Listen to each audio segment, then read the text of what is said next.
वहीं बंगाल में बेशक 10 दिनों से देखिए माहौल शांत लग रहा है, लेकिन एनएचआरसी से लेकर एनसीडब्ल्यू की टीमें बंगाल इस समय पहुंच चुकी हैं। तो क्या बंगाल में एक्शन की बारी है, यह सवाल है, क्योंकि ममता सरकार को क्या उन हिंदुओं की जरा भी सुध नहीं है जो ना वो उनसे अभी तक मिलने पहुंची, सिर्फ अपने मुआवजे वाली सियासी चाल वहां पर चलने में लगी हैं। रिपोर्ट आप देखिए। बंगाल में हिंसा भड़के 10 दिन बीत चुके हैं। मुर्शिदाबाद से सैकड़ों हिंदू पलायन कर गए हैं। अब मुर्शिदाबाद की सड़कों पर बेशक शांति है, लेकिन मालदा जाकर बसे हिंदुओं के दिल अभी भी जल रहे हैं। उनके सीने से न्याय की पुकार उठ रही है। वो तस्वीर सोते जागते उनकी आंखों के सामने है। भीषण गर्मी में वो अपने घर को छोड़कर कैंप में रह रहे हैं। छोटे बच्चे और बुजुर्ग साथ हैं, लेकिन ना उनके सिर पर अपनी छत है, ना वो सुकून जो अपने घर में आता है। दीदी की सरकार सो रही है। दीदी को हिंदुओं का दर्द दिखता ही नहीं है। न सीएम ममता बनर्जी ने और ना ही उनकी सरकार के किसी नेता ने अब तक शरणार्थी बनकर रह रहे हिंदुओं से मुलाकात की, इनकी पीड़ा को जानने की कोशिश की। बस टीएमसी सरकार वहां कुछ कर रही है तो वो है वोटों की राजनीति। इसलिए तो एनडीए की तरफ से लगातार दीदी को हिंदू विरोधी बताया जा रहा है। पश्चिम बंगाल की मुख्यमंत्री सुश्री ममता बनर्जी उस सेकुलरिज्म के नाम पर एक प्रो मुस्लिम पॉलिटिक्स करती है। मुस्लिम वोटों के लिए वो एंटी हिंदू स्टैंड लेती है। गवर्नर का बंगाल दौरा, मालदा में महिला आयोग की टीम, हिंदू शरणार्थियों से मिली एनएचआरसी। ममता सरकार को बेशक इन हिंदुओं की सुध नहीं, लेकिन हिंदू शरणार्थियों से मिलने गवर्नर से लेकर महिला आयोग की टीम और एनएचआरसी की टीम पहुंच गई। राष्ट्रीय महिला आयोग के अध्यक्ष विजया राहतकर ने अपनी पूरी टीम के साथ हिंदू शरणार्थियों से मुलाकात की, उनसे बातचीत की। कुछ महिलाएं विजया राहतकर को अपनी पीड़ा बताते हुए गले लग गईं और रोने लगी। एनसीडब्ल्यू की टीम यह पता लगाना चाहती है कि हिंसा के वक्त अगर महिलाओं का उत्पीड़न हुआ तो उस पर कार्रवाई की जाएगी। अगर कुछ गलत होता है और महिलाओं के साथ अगर उनका उत्पीड़न होता है तो सबसे पहले राष्ट्रीय महिला आयोग उसका संज्ञान लेता है। राष्ट्रीय महिला आयोग अपने अधिकारों के दायरे में जरूर उन महिलाओं के साथ न्याय करने के लिए हम कदम उठाएंगे। इधर राष्ट्रीय मानव अधिकार आयोग के सदस्यों ने हिंदू शरणार्थियों से मालदा में मुलाकात की, उनका हालचाल जाना, उनके लिए हर संभव मदद का भरोसा दिया। टीम रिलीफ कैंप में जाकर के दौरा कर रही है और ये देखने की कोशिश कर रही है कि जो शिकायत हमको मिली थी, कई सारे हिंदू परिवारों को वहाँ से पलायन करके दूसरी जगह सुरक्षित जगहों पे पनाह लेनी पड़ी है। तो इस पूरे मामले में विक्टिम से मिलकर उनकी बात समझ कर के टीम आएगी और फिर टीम की जो फाइंडिंग्स होंगी, जो रिपोर्ट्स होगी, उसके अनुसार आदेश किया जाएगा। इधर राज्य के राज्यपाल आनंद बोस भी हिंसा पीड़ित हिंदुओं से मिले। उनका कहना है कि जिस तरह की हिंसा बंगाल की सड़कों पर भड़के उसे बर्दाश्त नहीं किया जाएगा। It should never have happened. But the specter of violence is showing its ugly head on and off in Bengal in various places, on the streets of Bengal in many places. This kind of cult of violence can never be tolerated at all. Plan of action to take it in a mission mode. ममता जिस vote bank को बटोरने के लिए ये सब कुछ कर रही हैं, वो मुस्लिम वोट बैंक भी उनसे छिटकता दिख रहा है, क्योंकि पूरे राज्य की मुखिया है वो। इस तरह की हिंसा से लोगों में नाराजगी है। बंगाल में ऐसा हुआ क्यों? पलायन हुआ है इस दंगे की वजह से, तो यकीनी तौर पर उस पर जांच होनी चाहिए। सरकार की नाकामी है, ऐसी जगह पर राष्ट्रपति शासन लागू कर देना चाहिए। बंगाल हिंसा को लेकर कई सवाल खड़े हो रहे हैं। हिंदुओं पर अत्याचार से लेकर राजनीति हो रही है।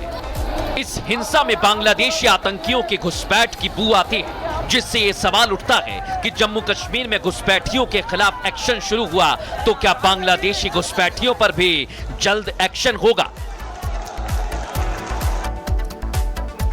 वहीं बंगाल में जिस तरह से हिंदुओं को मारा गया, लगातार उन्हें प्रताड़ित किया गया, अब मांग उठने लगी है कि योगी आदित्यनाथ वहां पर पहुंचे, खुद मैदान में उतर जाएं। इसके पीछे वजह आप जानते क्या है? क्योंकि पूरा देखिए देश ये जानता है कि दंगाइयों पर कैसे कंट्रोल करना है और सीएम योगी के पास इन दंगाइयों का पक्का इलाज है। रिपोर्ट आप देखिए। क्या बाबा का डंडा दीदी के बंगाल में चलेगा? क्या यूपी की तरह बंगाल में दंगाई आखिरी सांस गिन रहे हैं? ये सवाल आज इसलिए क्योंकि देश भर में ये मांग उठने लगी है कि अगर सुलगते पश्चिम बंगाल को शांत करना है तो यूपी के मुखिया योगी आदित्यनाथ को बंगाल में उतारना ही एकमात्र इलाज है, क्योंकि सीएम योगी दंगाइयों का इलाज बहुत अच्छे से करना जानते हैं। उत्तर प्रदेश में दंगाई योगी के नाम से कांप उठते हैं, इसलिए तो योगी को हिंदुओं के साथ जो बंगाल में हो रहा है उस पर खौफ हो रहा है। जलते बंगाल की तस्वीरें उनके आंखों में ज्वाला बनकर धधक रही है, इसलिए वो ममता सरकार को बार बार टारगेट पर ले रहे हैं। हिंसा के लिए ममता बनर्जी को जिम्मेदार ठहरा रहे हैं। बंगाल जल रहा है, वहां की मुख्यमंत्री चुप है, दंगाइयों को शांति दूत कहती है। अरे लातों के भूत बातों से कहां मानने वाले हैं। एक बार फिर योगी ने ममता सरकार पर निशाना साधा है और कहा कि मुर्शिदाबाद और बांग्लादेश पर विपक्ष के मौन ने इन्हें चौराहे पर नंगा किया है।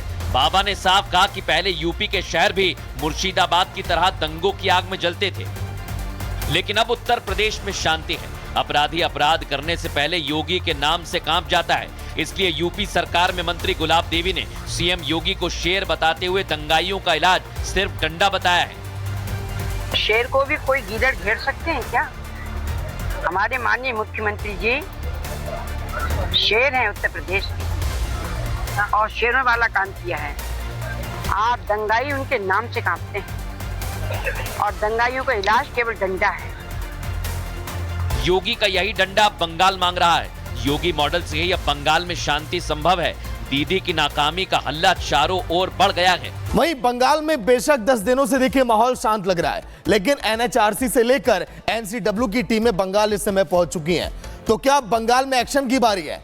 यह सवाल है, क्योंकि ममता सरकार को क्या उन हिंदुओं की जरा भी सुध नहीं है जो ना वो उनसे अभी तक मिलने पहुंची, सिर्फ अपने मुआवजे वाली सियासी चाल वहां पर चलने में लगी हैं। रिपोर्ट आप देखिए।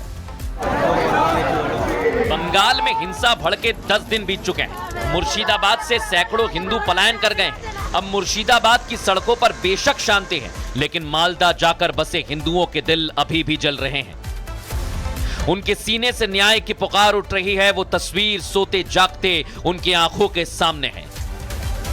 भीषण गर्मी में वो अपने घर को छोड़कर कैंप में रह रहे हैं। छोटे बच्चे और बुजुर्ग साथ हैं, लेकिन ना उनके सिर पर अपनी छत है, ना वो सुकून जो अपने घर में आता है।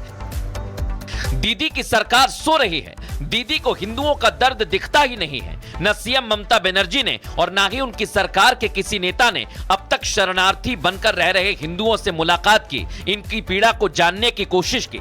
बस टीएमसी सरकार वहां कुछ कर रही है तो वो है वोटों की राजनीति। इसलिए तो एनडीए की तरफ से लगातार दीदी को हिंदू विरोधी बताया जा रहा है। पश्चिम बंगाल की मुख्यमंत्री सुश्री ममता बनर्जी उस सेकुलरिज्म के नाम पर एक प्रो मुस्लिम पॉलिटिक्स करती है। मुस्लिम वोटों के लिए वो एंटी हिंदू स्टैंड लेती है। गवर्नर का बंगाल दौरा, मालदा में महिला आयोग की टीम, हिंदू शरणार्थियों से मिली एनएचआरसी। ममता सरकार को बेशक इन हिंदुओं की सुध नहीं, लेकिन हिंदू शरणार्थियों से मिलने गवर्नर से लेकर महिला आयोग की टीम और एनएचआरसी की टीम पहुंच गई। राष्ट्रीय महिला आयोग के अध्यक्ष विजया राहतकर ने अपनी पूरी टीम के साथ हिंदू शरणार्थियों से मुलाकात की, उनसे बातचीत की। कुछ महिलाएं विजया राहतकर को अपनी पीड़ा बताते हुए गले लग गईं और रोने लगी। एनसीडब्ल्यू की टीम ये पता लगाना चाहती है कि हिंसा के वक्त अगर महिलाओं का उत्पीड़न हुआ तो उस पर कार्रवाई की जाएगी। अगर कुछ गलत होता है और महिलाओं के साथ अगर उनका उत्पीड़न होता है तो सबसे पहले राष्ट्रीय महिला आयोग उसका संज्ञान लेता है। राष्ट्रीय महिला आयोग अपने अधिकारों के दायरे में जरूर उन महिलाओं के साथ न्याय करने के लिए हम कदम उठाएंगे। इधर राष्ट्रीय मानव अधिकार आयोग के सदस्यों ने हिंदू शरणार्थियों से मालदा में मुलाकात की, उनका हालचाल जाना, उनके लिए हर संभव मदद का भरोसा दिया। टीम रिलीफ कैंप में जाकर के दौरा कर रही है और ये देखने की कोशिश कर रही है कि जो शिकायत हमको मिली थी, कई सारे